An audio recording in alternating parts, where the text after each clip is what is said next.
کوئی پیسے لے کے نہیں سینیٹر بنے. خیبر پختونخوا سے ہمارے سینیٹرز نے, بڑے بڑے ٹائیگرز ہیں, فیصل جاوید خان بھی, جو کہتا ہے 3,640,000 روپے کے اندر 3,640 روپے خرچ ہوئے اور میں سینیٹر بن گیا. فیصل جاوید خان جیسے ہمارے شیر, ہمارے جوان مرد کے پی میں موجود ہے, جنہوں نے کہا کہ کپتان ہم حاضر ہیں, ہم کوئی بھی ریزائن کرے گا حفیظ شیخ جیت جائے گا. تو میں کہنا چاہتا ہوں اچھا ہو گیا یہ معذرت کے ساتھ یہ سیاسی بے شرم, یہ سیاسی بے حیا, یہ لوگ بے نقاب ہو گئے جنہوں نے ووٹوں کی خریداری کی. یہ وہی شرم اور حیا کی بات کر رہا ہوں جس کا خواجہ آصف صاحب ذکر کرتے ہیں, میں کوئی اور شرم حیا کی بات نہیں کرتا. اور میں کہنا چاہتا ہوں کہ چوری اور سینہ زوری, آصف زرداری صاحب فرماتے ہیں کہ 20 ووٹ کم ملے. زرداری صاحب آپ تو پیپلز پارٹی کے رہنما ہیں, کس قانون میں, کس آئین میں, کس جمہوریت نے آپ کو سکھایا کہ آپ ہارس ٹریڈنگ کے ذریعے ووٹ لینے کو اور اپنی کامیابی تصور کرتے ہیں؟ آپ کہتے ہیں کہ 20 ووٹ کم ملے, اس کا مطلب ہے کہ آپ لوٹا کریسی کو ڈیموکریسی پہ قربان کر رہے ہیں. آپ فخریہ بیان کر رہے ہیں کہ 20 ووٹ کم ملے, 4 مل گئے, بڑے افسوس کی بات ہے. میں کہنا چاہتا ہوں حفیظ شیخ کی شکست نے کل پورے میرے کپتان نے پوری قوم کو بتا دیا کہ یہ ایک طرف یہ چور ڈاکو لٹیرے ہیں اور ایک طرف کپتان کھڑا ہے, اور انشاءاللہ دلیرانہ فیصلہ کسی میں اتنی ضرورت نہیں تھی. میرا خیال ہے بات کرنے دیجیے نا, مجھے بات کر رہا ہوں میں ابھی, ٹھیک ہے نا, اتنا تو رائٹ ہونا چاہیے نا, سوال کیجیے گا, میں موجود ہوں آپ کے لیے. اس کے بعد وزیر اعلیٰ صاحب کا پرسوں میں نے بیان پڑھا. وزیر اعلیٰ صاحب نے پرسوں بیان دیا کہ جی پی ٹی آئی والوں نے شور مچا دیا, نہیں تو یہاں بھی سرپرائز مل جاتا. افسوس, ہمارے ووٹ بھی چوری کیے جائیں اور ہم شور بھی نہ مچائیں.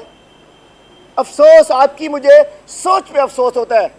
مراد علی شاہ صاحب آپ برے عام کہہ رہے ہیں کہ اچھا, اور میں یقین جانیے میرا دل خون کے آنسو اس وقت رو رہا تھا جس وقت میں نے دیکھا کہ ہمارے ان 3 ممبران کو پیپل پارٹی کے ممبران اندر لا رہے تھے اور جی اے بھٹو کا نعرہ لگا. بھائی جی اے بھٹو سدا جیے, لیکن آپ کا بھٹو سے واسطہ نہیں ہے. ہمیں جی اے بھٹو پہ اعتراض نہیں ہے, لیکن آپ کیونکہ بھٹو نہیں ہے. 3 لوگوں کو لا کر اگر ہم اپنے اس کو چنگل سے چھڑا کر اپنے ایم پی اے کو لے جانے لگے تو جو کچھ اندر طوفان بدتمیزی ہوا, اور اس کے بعد اگر میں نے اس آپ کے اسٹیج پر آ کر اگر دل کی بات کی, اگر ہم شور بھی نہ مچائیں, آپ کا جو سرپرائز چلا گیا, ایک سیٹ چوری کی ہے, انشاءاللہ اس کے اندر جن 6-7 لوگوں نے جو بھی تھے کسی کو ہم معاف نہیں کریں گے, کسی نے بھی کوئی بھی بکا انشاءاللہ کسی کو معاف نہیں کریں گے. لیکن میں کہنا چاہتا ہوں کہ آپ بھی چوری اور دیدہ دلیری کہ جی انہوں نے بھائی شور کیوں نہ مچاتے, ہم کیوں بات نہ کرتے, کیوں میں لازم بات اور لڑائی کا حصہ تو نہیں بن سکتا تھا, میری ٹانگ میں چوٹ ہے, لیکن میں نے اگر بات کی آگے سخت بری لگ گئی کہ ہم اپنے ووٹ چوری ہونے دیتے, بڑے افسوس کی بات ہے. اور میں کہنا چاہتا ہوں ایک اور چیز کہ اس دن علی حیدر گیلانی صاحب کا وہ بیان جس میں انہوں نے کہا کہ آپ کو ہم 10 کروڑ کے فنڈ دیں گے اور اس میں سے 50% تو آپ کا ہی ہے. یہ وہ اعتراف جرم ہے جو ہم اکثر کہتے رہتے ہیں, جو میرا جرم ہے جس کی وجہ سے میں سیاسی دہشت گرد ہوں. مطلب یہ کہ انہوں نے کہا کہ ڈیولپمنٹ میں سے جو بھی پیسہ ملے گا 50% تو آپ کو ملنا ہی ہے. تو سندھ کے 7,880 ارب روپے جو سندھ کو آئے 13 سال میں 1650 ارب 1650 ارب ڈیولپمنٹ فنڈ میں آئے. اس کا مطلب ہے کہ 1650 کے اندر 850 ارب جو ڈیولپمنٹ میں آئے, اس کا 850 ارب تو یہ ان کی جیبوں کے اندر ہے, یہ جعلی اکاؤنٹ میں ہے, یہ رکشے والے کے اکاؤنٹ میں ہے, یہ پاپڑ والے کے اکاؤنٹ کے اندر ہے. میں پوچھتا, اور اس دن علی حیدر گیلانی نے مان لیا کہ آپ کو 50% جو ہے وہ آپ کو ملیں گے. اور آخر میں اپنی تھوڑی سی بات کرتا چلوں. مجھے کہا گیا کہ اسٹک لے کر جاؤ چونکہ تمہارے پیر میں چوٹ ہے. میرے پیر میں چوٹ ہے, میرے پیر میں پلیٹ ڈلی ہوئی ہے, میرا پیر ابھی تک وہ سویلنگ موجود ہے, کسی کو دیکھنا چاہے میں دکھا دوں, لیکن مجھے کسی سے کوئی بیگنگ نہیں کرنی ہے. مجھ سے کہا گیا اسٹک لے کر جاؤ, میں نے کہا نہیں, اگر میں بیئر کر سکتا ہوں, اتنا درد ہے کہ میں نہیں جاؤں گا, نہیں واپس بھجوا دیں گے. مجھے کہا گیا ویل چیئر پہ جاؤ, میں نے کہا اگر درد سنبھال سکتا ہوں انشاءاللہ نہیں جاؤں گا, میں اپنے ہاؤس پہ جا رہا ہوں چونکہ برداشت کر سکتا ہوں.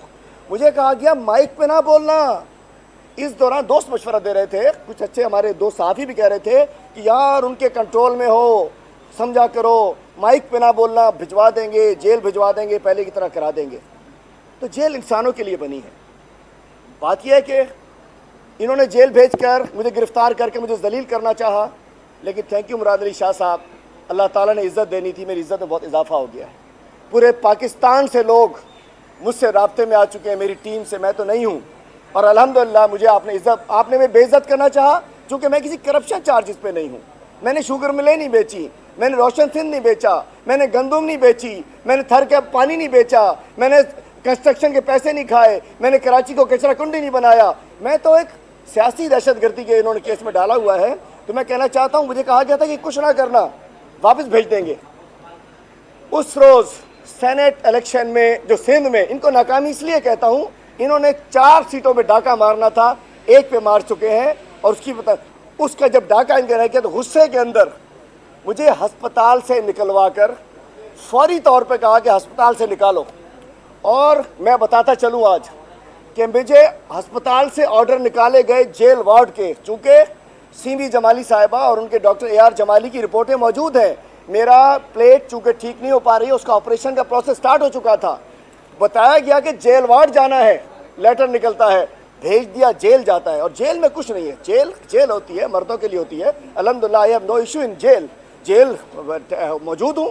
پچھلی دفعہ جیل میں چونکہ غلط سلوک ہوا تھا, حملہ ہوا تھا, یہ ہوا تھا, اب جیل میں قیدی کی طرح رکھا ہوا ہے, قیدی تو ہوں نا میں کہنا چاہتا ہوں کہ انہوں نے یہ کہا. اور دوسری بات, اس روز 2 وزراء نے آ کر ہمارے اپوزیشن کی لابی میں گالیاں دی, ویڈیو بھی موجود ہے, گالیاں دی. حلیم کدھر ہے, حلیم کدھر ہے. میں کہنا چاہتا ہوں, یہ وہ آج کل سی ایم بننے کی جنگ چل رہی ہے کہ جی جو حلیم کو سب سے زیادہ ڈنڈا دے گا, جو حلیم کو زیادہ ذلیل کرے گا, جو حلیم کو بے عزت کروائے گا, جو حلیم کی ایسی کی تیسی کروائے گا, اس کا چیف منسٹر بننے کا چانس ہے یا کوئی اچھی منسٹری ملنے کا. تو کسی نے جیل میں حصہ ڈالا, کسی نے کسی چیز میں حصہ ڈالا. اس روز یہ 2 بھی وزیر اعلیٰ کے امیدوار آ گئے, ایک لاڑکانہ سے اور ایک شکارپور سے. میں کہنا چاہتا ہوں کہ خاندانی ہونا چاہیے. ایک آ کے گالیاں دیتے ہو, حلیم کدھر ہے, امتیاز شیخ, میں وہی تو کہہ رہا ہوں, شکارپور والا. کلین شیو کرنے سے چھپ نہیں سکتے ہو. امتیاز شیخ, تمہارا پرانا جو تمہارا کردار تھا, تم اس وقت ڈاکوؤں کے سربراہ ہو. امتیاز شیخ, تم کچے کے ڈاکوؤں سے سارے گندے کام کرتے ہو. رضوان کی رپورٹ موجود ہے. انور سیال, تم نے انشاءاللہ ادھر ہی پہنچنا ہے, حلیم کو ڈھونڈ رہے ہو, ملنا ہے, جیل میں آنا ہے. تم نے شرم آنی چاہیے کہ ایک آ کے گالیاں دیتے ہیں ایم پی ایز. بھائی اسمبلی مائک ہے, بولنے کے لیے ہے, اسمبلی بات کرنے کے لیے ہے. اسمبلی میں اس کو استعمال کرو, یہی توپ ہے, یہی بندوق ہے, یہی بس مائک جو ہے ہمارا. لڑنا ہے بھائی باہر چلو. یہ کس نے, کون سی جمہوریت ہے. تو میں کہنا چاہتا ہوں. اور دوسری بات, میں سب جیل, یہاں بڑے بڑے لوگ سب جیل میں چلے جاتے ہیں, گھروں کو اور آفیسز کو سب جیل قرار دیا جاتا ہے. میں اپوزیشن لیڈر ہوں, میں نے لیجسلیشن کرنی ہے. خورشید شاہ صاحب ہسپتال میں سب جیل, راؤ انوار صاحب کو خطرہ تھا, وہ گھر پہ سب جیل. ان کو خطرہ تھا کہ تھریٹ ہے دہشت گردوں سے. میری بھی جان کو خطرہ ہے ان معاشی دہشت گردوں سے سندھ کے. فریال تالپور صاحبہ کا گھر سب جیل, آغا سراج درانی صاحب محترم کا گھر سب جیل, بابل بھائیوں کا گھر سب جیل. یہ سب ان کے گھر آفیسز سب جیل قرار دے دیے گئے. اپوزیشن لیڈر کا نہیں ہو سکتا, اس لیے کہ اس کا تعلق پی ٹی آئی سے ہے اور یہ ان کی بے نقاب کرتا ہے. میں عدالتوں سے انشاءاللہ انصاف مانگوں گا, میں کسی سے کوئی بیگنگ نہیں کروں گا. اور میں آیا ہوں, کل خورشید شاہ صاحب بھی وہاں, کسی نے کہا مائک پہ, خورشید شاہ صاحب بھی کل پوری پریس کانفرنس کر رہے تھے.